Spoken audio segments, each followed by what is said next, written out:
Henry Yapa. Yusek, tama po ba na effective January 1, pwedeng magtaas ng up to 4% maximum o 4% yung mga paupahan o nagpapaupa na 10,000 ang upa pataas? Gusto ko lang i-correct yung information na 10,000 at baba. Pababa? Maximum po yung 10,000 pesos per month. Maximum na ibig sabihin yung mga... Ang 4% cap po natin ay applicable lang sa mga nangungupahan ngayon na may 10,000 and below per month. Below. Oho. Opo. Okay. Yung lagpas po sa 10,000 kada buwan, hindi po sila covered nitong Rent Control Act natin. So meaning, pwede silang magtaas ng kahit na magkano? Yes sir, pwede po sila magtaas. Ito pong rent control natin na 10,000 pesos, this had been set by the Rent Control Act of 2009, yung Republic Act 9653. So for several years na po, i-impose po natin tong amount na 10,000 per month. However, ang malaki pong difference between the older version tsaka yung version this year is that in previous years, meron ho 3 tier yung ating increase. Apo. For those monthly rent of 5,000 and below or less than 5,000, ang maximum was 2%. Between 5,000 and 8,999 is 7%, and between 9,000 to 10,000 was 11%. This year, binago natin po yun, at ayon sa inaprubahan ng National Human Settlements Board, we will have a single rate of maximum 4%. I see. Ayan, Up to 4%. 10,000. Applicable po sa buong bansa. Okay. 4%. May statistics ho kayo kung ilan yung mga taong nagre-rent ng 10,000 below? Opo, ayon ho sa pagsusuri ng ating government, merong approximately 2.86 million families ang nagre-renta ng 10,000 per month and below. 2.86 million families. Okay. Ngayon, di ba may pangako yung ating Pangulo na 1 million na housing Per year. per year? So in 2 years, wala na magre-rent ng 10,000 and below kasi 2 million na yung napagawa nating units na pwedeng tirhan ng mga mahihirap. Mababawasan po yung ating requirement, pero doon pa rin, marami kasing umaasa na magkaroon ng sarili lang pabahay.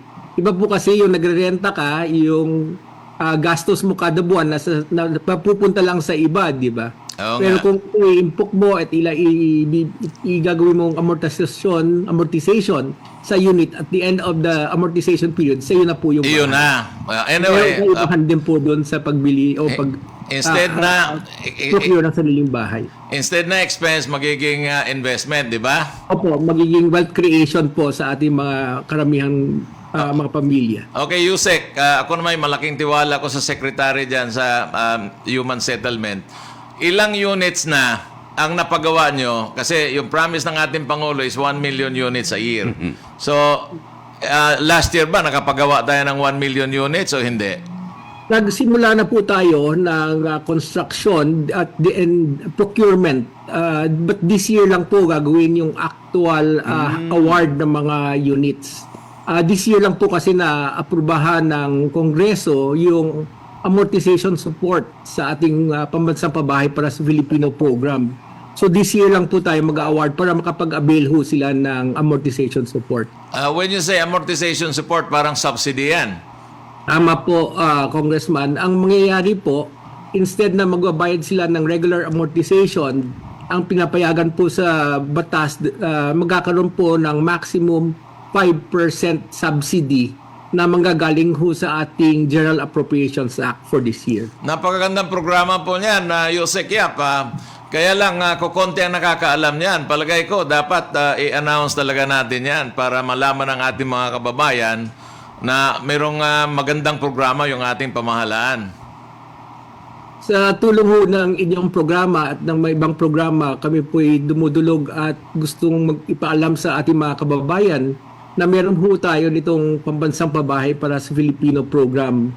Ang ating layunin ay mabigyan o magkaroon ng oportunidad ang mga ating mga kababayan na magkaroon ng kanilang sariling bahay Oh. na kanilang mababayan sa kanilang kakayanan over a 30-year period. Napakaganda niyan. Imagine mo 30 years, di talagang napakaliit ng monthly amortization. So this year, matutupad ba yung pangako ng ating Pangulo na 1 million units ang mapapagawa? Masisimulan ho natin karamihan ng mga units na yun po. We will be able to start a lot of those projects at this year magsisimula rin po tayo mag-award ng mga units na sinimulan natin last year. Yeah, but what I'm asking is, ilan ba ang expected na units na pwede natin ipamimigay this year? Kasi ang pangako ng ating Pangulo is 1 million units every year. Ang 1 million po natin is a target to construct or to start po. Yes. Immediate completion. Because alam po ninyo, yung mga tinatayo nating mga 4PH houses, these are multi-story buildings. So, ang typical 4-story, 5-story will take us approximately a year to complete. So, early this year, meron na po tayo masisimulan and throughout the whole year, meron tayong i-deliver at i-award sa mga potential beneficiaries po natin. Well, I'm just curious, no? Kasi pag sinabi mong multi-story, medyo mataas yung cost per square meter. So, in your estimate, magkano ba ang abutin per square meter at ilang square meter ang unit na i-award sa ating mga kababayan na talagang naghahangad magkakaroon ng bahay? Yung ating per square meter po will vary according to the height, no? Ang range po ng ating development per unit is approximately 22 square meters hanggang 27 square meters. And depending on the height of the building, the maximum selling price of the unit is approximately 47 to 60,000 per square meter. Gusto ko lang sabihin na itong amount na to, ito yung equivalent na nakikita natin o na i-compare natin sa mga gawa ng mga big developers, no? So we are basically selling these units at about a third of what they would normally be able to pay if they were to go to the commercially available units. Mga 5 stories. Dati kasi yung Bliss nasa 3 stories lang kasi kunyari matanda ka na, hindi ka naman pwede umakyat up to the 5th floor. So, may mga elevator ba yan? Ang ating batas po ayon sa ating socialized housing provision, so up to 5 stories hindi po kailangan ng elevator, but beyond 5 stories po kailangan nating elevator. However, dun sa ating registration, tinatanong din po natin ang mga pamilya kung meron po silang mga seniors or may mga PWD, dahil yun po ang binibigyan natin priority sa lower floors. Ayun, kasi imagine mo naman, kung 80 years old, akyat ng 5th floor. That's true. Pagdating sa taas, baka magka-heart attack yan. Yusek, okay, ano ba ang requirement para magkaroon ng unit? Kasi gusto namin ni Ed Sarto at saka ni Congressman Bishop Benny Abante mag-apply din dahil hindi namin kaya yung mamahaling units. So, anong requirement? Ang importante po, ang ating mga applicants wala pong bahay ngayon at hindi po sila na bigyan na o na-awardan na ng previous administration or other previous period ng pabahay, no? If they have also purchased a unit but they discontinued and opted not to pay, they are also not entitled. Ibig po sabihin nun, meron silang kakayanang bumili ng bahay from the regular channel. So, importante po na ang target po natin yung mga homeless and underprivileged. Second, itong mga units na to will be available in the different local government units. So, many of our would-be buyers are requested to coordinate with their respective local governments dahil meron mga projects sa mga kanilang area. Pinapayagan din po natin ang mga OFW to purchase these units. And meron po tayong memorandum of agreement that we entered with the Department of Migrant Workers kung saan ang mga OFW can apply through the DMV, and ang DMV po i-endorse po nila after their evaluation and vetting sa atin po yung listahan. Ganun po yung ating mga target beneficiaries. At the same time, pinapayagan po natin ang mga private sector natin na magtayo din ng mga housing in support of the program of government. Yung gusto magtayo ng kooperatiba or pabahay para sa mga empleyado nila, ay pinapayagan ho natin na mag-participate dito sa pambansang pabahay para sa Filipino program. Okay. Anong suporta ang pwede nating maibibigay? Like kooperatiba, magpapatayo kunyari sila sa mga membro ng high-rise building. Anong suporta manggagaling sa gobyerno? Okay, kung ang mga kooperatiba o ang mga developer or mga contractors ay nangangailangan ng puhunan, pwede ho silang dumulog sa Pag-ibig. Nag-allocate po ang Pag-ibig ng 250 billion for developmental loan at concessional rates. Ibig ho sabihin, mas mura pong maghiram ng pera from Pag-ibig than from the commercial banks. Second po, itong mga grupo na to, if they work with the local governments are also encouraged to use their LGU land owned by them or by the national government agencies. Alam po natin na isa sa pinakamalaking gastusin sa isang proyekto, yung presyo ng lupa. So kung makatulong ang gobyerno, makapag-donate or humayag na gamitin through use of RAC arrangement, mababawasan po yung total housing package price ng mga units na ito. Tama. Meron na ho ba kayong inventory ng mga lupa na pag-aari ng ating pamahalaan, both from the national at LGU in Metro Meron na po. Manila? Sorry po. Meron na po tayong natanggap. Nag-issue po si Presidente Marcos in the middle of this year, Yeah. Executive Order 34, kung saan hinikayat niya lahat ng mga national government agencies, local government, GOCCs, and other instrumentalities na mag-submit ho ng inventaryo sa aming tanggapan. Nagsimula na ho kami mag-collect ng mga information, ngunit as of this date, we've only received less than 40% from those that we've sent, no? Out of that number that we have received, nakatanggap na po kami ng about 3,700 hectares of property that we are now evaluating. Wow. So depending on the location and the demand in that area, some of these properties may be used for that purpose. Wow. Napakaganda ng programa na yan.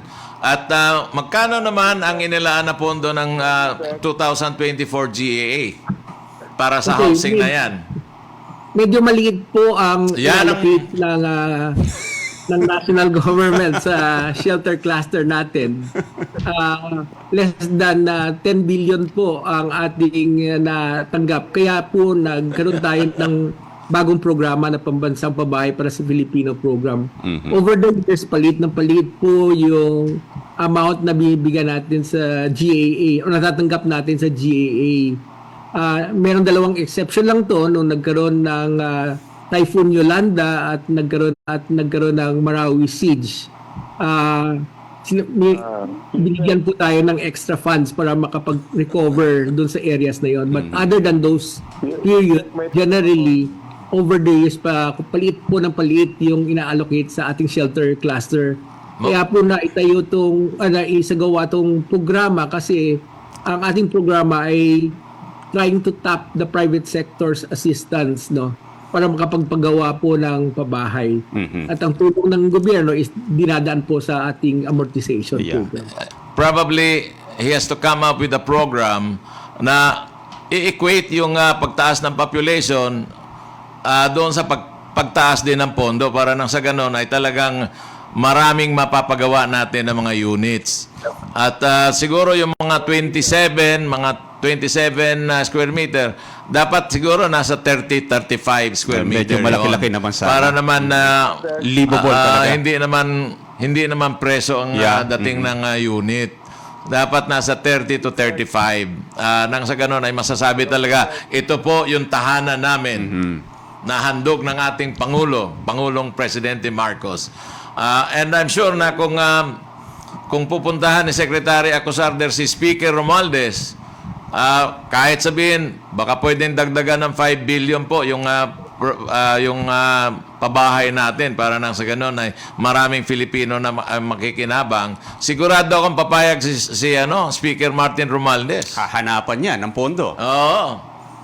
Kaya mag-usap tayo, Yusek Yap. Congressman, sa inyong suggestion, actually, gusto namin magpasalamat sa ating Pangulo at saka sa ating Speaker dahil full support po sila sa pagbigay nitong pondo. This is the first time po na bibigyan tayo ng subsidy, heavy subsidy po para maging affordable yung mga pabahay ng gobyerno. Gusto ko rin banggitin sa inyo na just recently, in December of last year, pumayag po ang Pag-ibig na mag-allocate ng credit line sa ating government agencies like National Housing Authority saka sa Social Housing Finance Corporation. Nabanggit nyo na nga kanina, palit ng pondo ng ating mga government agencies. So, hinikayat po ng ating secretary na ang mga government agencies which is allowed under their charter na humiram po ng pera para makapagpatayo pa ng mas maraming pabahay. So with the approval of the Board of Pag-ibig, a 12 billion credit line was given. A combination po yan to both NHA and SHFC. Oh, napakaganda. Yung yearly revenue ba ng Pag-ibig, magkano kaya? I don't have the exact figure right now, but per my recollection, I might be wrong, ang kanilang collection every year is over maybe between 70 to 80 billion a year. Napakalaki 70 to na, 80. 70 to 80 billion. Magkano ng pondo nila sa bangko? Dahil hindi Ang naman asset po ng Pag-ibig, I think, is already around 900 billion. Wow. And ayon sa batas ng Pag-ibig, dapat po majority of their funds should be allocated for housing. Kaya po sila may mga programa na pautang sa mga miyembro or pautang sa mga developers para makapagawa ng mga pabahay. In addition, they're also allowed to also lend for improvements. Yung marami po tayong mga nangungutang na nagko-construct incrementally, no, ng kanilang unit depende sa kanilang kapasidad. Yun po binibigyan din ng home improvement loan or multipurpose loan ng Pag-ibig. Napaka-informative nitong ating talakayan dito. And I'm sure marami dyan sa ating mga listeners ay hindi pa nakakaalam na may mga ganyan programa yung ating pamahalaan. Anyway, Yusek Yap, can you address our viewers and listeners with regards to your program in 2024 at kung paano sila magiging makikinabang dyan sa programa na yan? Sandali lang, Yusek, before you give your final words. Si Kong Benny, naririnig ko, nasa linya kasi ng komunikasyon ng si Kong Benny, nasa St. Luke siya. Kong Benny, go ahead po. St. Luke? Meron akong question, Yusek, no? Kasi alam mo, marami tayong mga tinatawag nating tenement houses that were built during the time of President Macapagal. And that is more than 50 years old. At palagay ko halos lahat yan kinundem na, no? Meron akong dalawa rito sa aking distrito sa Punta. Nag-usap na kami ng NSA tungkol dyan that they have a move to reconstruct yung mga tenement na yan. Meron lang mga kontrato na mag-i-invest at tatanggalin yung mga nakatira dyan. Lalagay sila sa temporary allocation houses. Napatutuloy ba yan? Sapagkat yan pinag-uusapan na namin yan palagi. No? Last Congress. I want to find out kung ano ngayon ang inyong plano yan sa ganyan. Sapagkat some of our people are actually asking, sapagkat yung mga tenement houses na yan are due for demolition. Sapagkat yan condemned na Congressman, we are very supportive of that type of rehabilitation or redevelopment. No? Ngayon na may pinasan na rin na bagong guidelines sa PPP, makaka-accelerate po ang ating gobyerno sa pag-rehabilitate ng ganong klaseng old housing development. No? We can work with your department or your office. We will make sure that we can address yung concerns ng inyong constituents para maging safe and affordable yung housing in that area. Yes. Meron ba kayong mga contractors? I know na meron na kayong mga contractors that are willing to invest, diba? Opo, we have many projects po in the area, but each project po or each development is taken separately kasi hindi naman pwede ho sabay-sabay i-demolish yung mga building dahil baka magkagulo din yun or mahirapan i-relocate them temporarily. So we can do it in phases I may suggest. that will allow each development to properly be transitioned from the old project to the new project. If I may suggest to the good secretary na ituloy natin ito, I think that there ought to be a continuous public consultation on this. Sapagkat ginawa ko na yan noon, nagkakaroon kami ng consultation, kinakausap yung mga tao doon, merong mga asosasyon ng mga homeowners doon na some are willing to go into a temporary housing project, okay, upang ma-rehabilitate at ma-redevelop uli yung mga tenement housing. Palagay ko, this must be given priority kapagkat talagang condemn na itong mga tenement housing na ito. Yes, sir. Congressman will work with your office po to make that possible at the soonest possible time. Sige. Sige, please. Okay, thank you.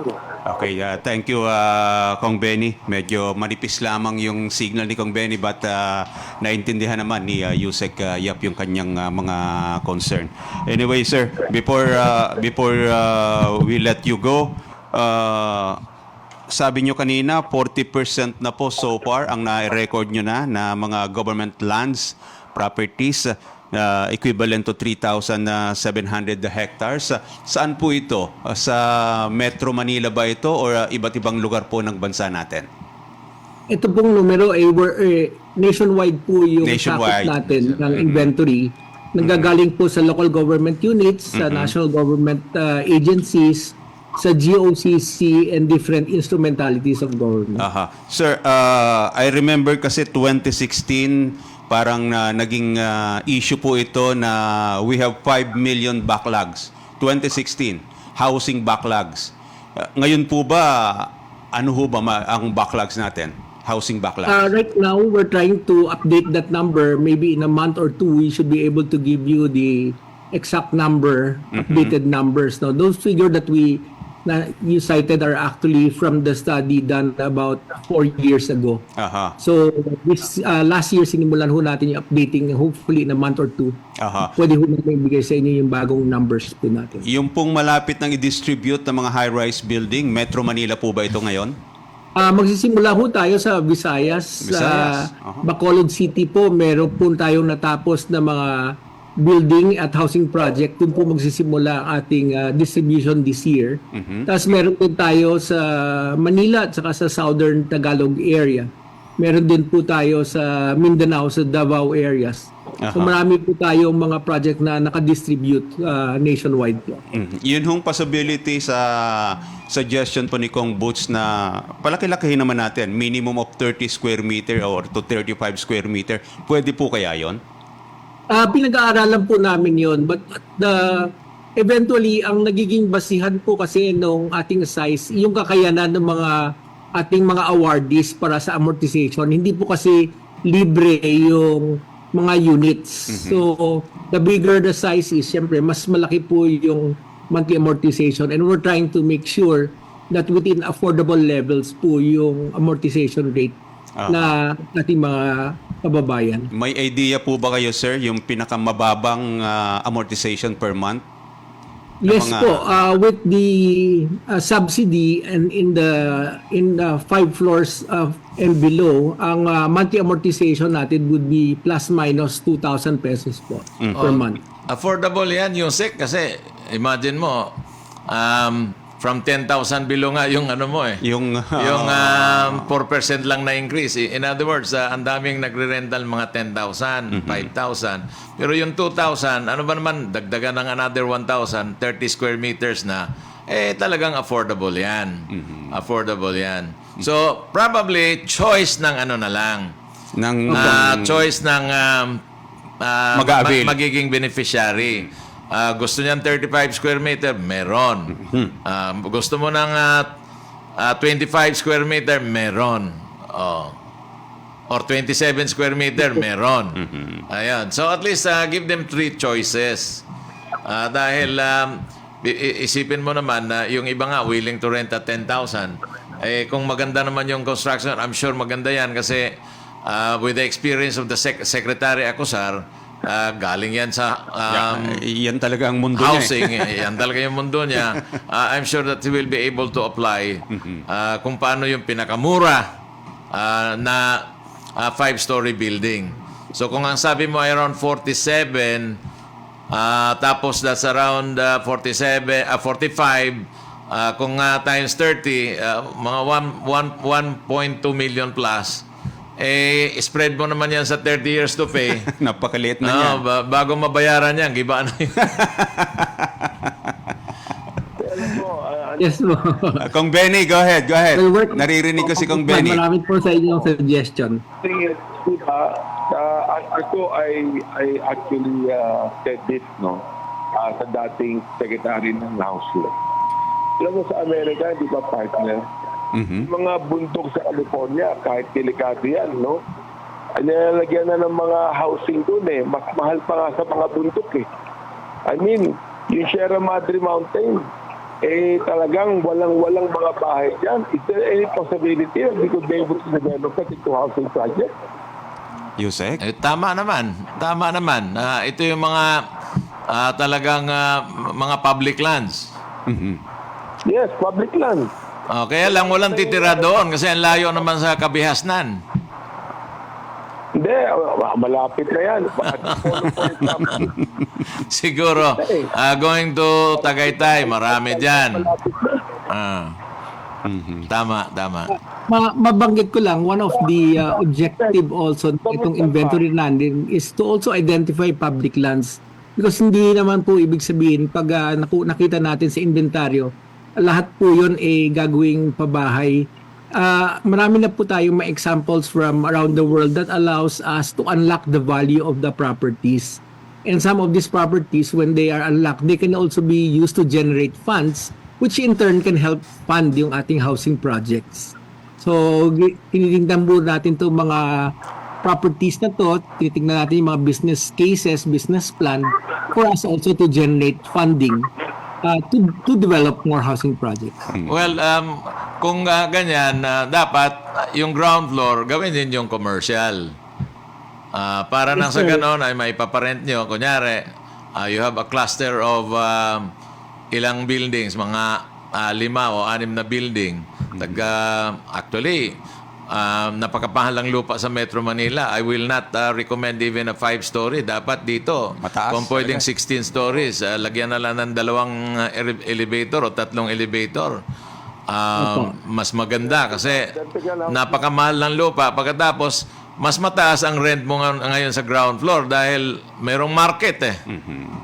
May market. Anyway, mag-usap tayo mamaya, Yusek. Yes, sir. Yes, Congressman po.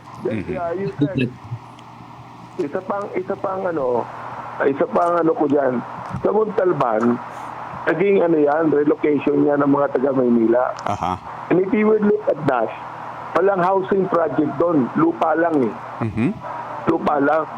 Samantalang during the time of GMA, nakatulong ako na nag-relocate kami ng mga sa Maynila ng mga squatters doon sa 13 Martires.